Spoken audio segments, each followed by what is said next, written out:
Then Joshua summoned the Reubenites, the Gadites and the half-tribe of Manasseh. And said to them, You have done all that Moses the servant of the Lord commanded, and you have obeyed me in everything I commanded. For a long time now to this very day you have not deserted your brothers but have carried out the mission the Lord your God gave you. Now that the Lord your God has given your brothers rest as he promised.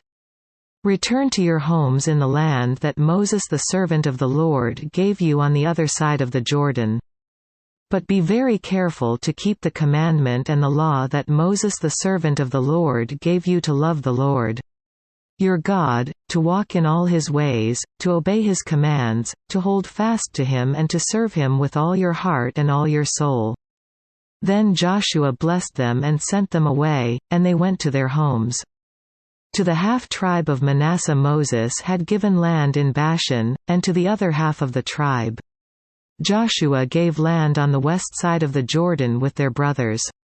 When Joshua sent them home, he blessed them, saying, "Return to your homes with your great wealth, with large herds of livestock, with silver, gold, bronze and iron, and a great quantity of clothing, and divide with your brothers the plunder from your enemies."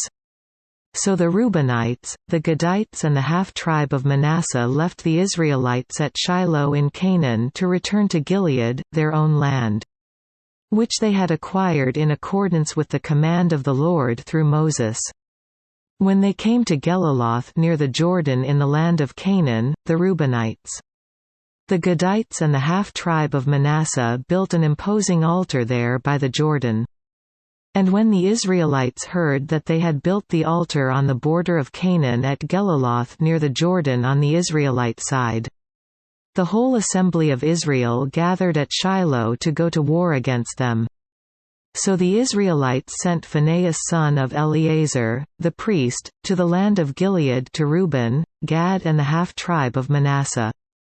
With him they sent 10 of the chief men, one for each of the tribes of Israel, each the head of a family division among the Israelite clans.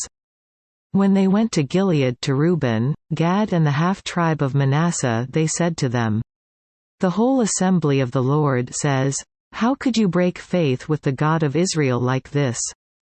How could you turn away from the Lord and build yourselves an altar in rebellion against him now? Was not the sin of Peor enough for us? Up to this very day we have not cleansed ourselves from that sin, even though a plague fell on the community of the Lord. And are you now turning away from the Lord? If you rebel against the Lord today, tomorrow he will be angry with the whole community of Israel. If the land you possess is defiled, come over to the Lord's land, where the Lord's tabernacle stands, and share the land with us. But do not rebel against the Lord or against us by building an altar for yourselves, other than the altar of the Lord our God." When Achan son of Zerah acted unfaithfully regarding the devoted things, did not wrath come upon the whole community of Israel? He was not the only one who died for his sin.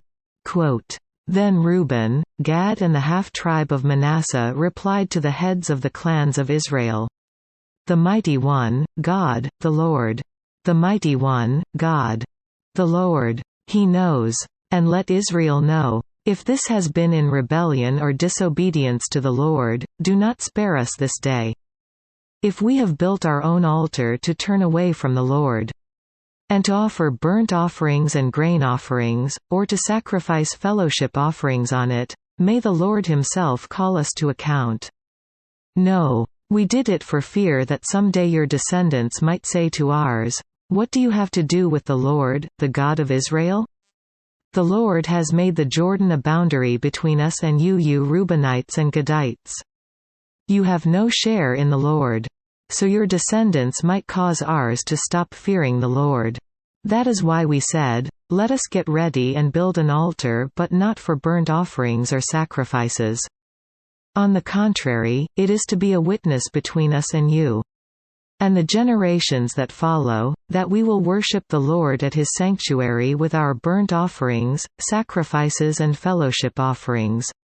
Then in the future your descendants will not be able to say to ours, you have no share in the Lord. And we said, if they ever say this to us, or to our descendants, we will answer, look at the replica of the Lord's altar, which our fathers built, not for burnt offerings and sacrifices, but as a witness between us and you. Far be it from us to rebel against the Lord and turn away from him today by building an altar for burnt offerings, grain offerings and sacrifices, other than the altar of the Lord our God that stands before his tabernacle. When Phinehas the priest and the leaders of the community, the heads of the clans of the Israelites, heard what Reuben, Gad and Manasseh had to say, they were pleased. And Phinehas son of Eleazar, the priest, said to Reuben, Gad and Manasseh, today we know that the Lord is with us, because you have not acted unfaithfully toward the Lord in this matter. Now you have rescued the Israelites from the Lord's hand. Then Phinehas son of Eleazar, the priest, and the leaders returned to Canaan from their meeting with the Reubenites and Gadites in Gilead and reported to the Israelites. They were glad to hear the report and praised God. And they talked no more about going to war against them to devastate the country where the Reubenites and the Gadites lived. And the Reubenites and the Gadites gave the altar this name, a witness between us that the Lord is God.